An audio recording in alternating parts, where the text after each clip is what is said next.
Guardia, nahuli ko, natutulog. Sa establishmento, natutulog habang ako papasok sa aking trabaho.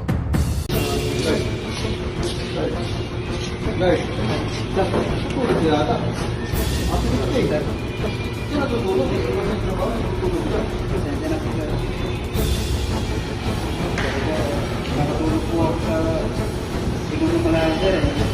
Kasi duty kasi ako din, kaya nakatulog po ako.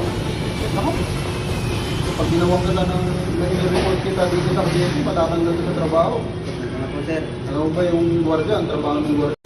At pinagsabihan ko na nga yung gwardiya. Pero hindi sa ganitong pagkakataon. Kapag nakahuli tayo ng ganitong sitwasyon, agad-agad i-report natin. Dapat isipin din natin na may pamilya din yung tao at marami ring umaasa sa kanya na dapat wag natin naman agad i-report. Kaya paalala lang sa mga ganitong mga kliyente at sa mga inspektor sa kinakaukulan, wag naman agad i-report.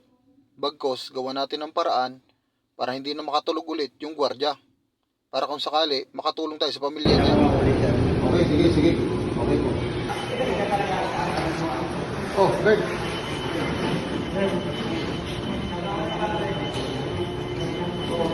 Cobra. Para hindi ka makatulog, unang ulit yung pagtulog ha. Ito, kaysa naman na i-report natin siya, gawin na lang natin ang paraan para hindi makatulog yung tao. Kasi may pamilya rin ito. I-report natin sa kliyente, matatanggal to, kawawa naman. Basta pangako mo, pag pag-ilaw dito, tulog ka. Para hindi mabulit ka mga dahil yung trabaho dito ha.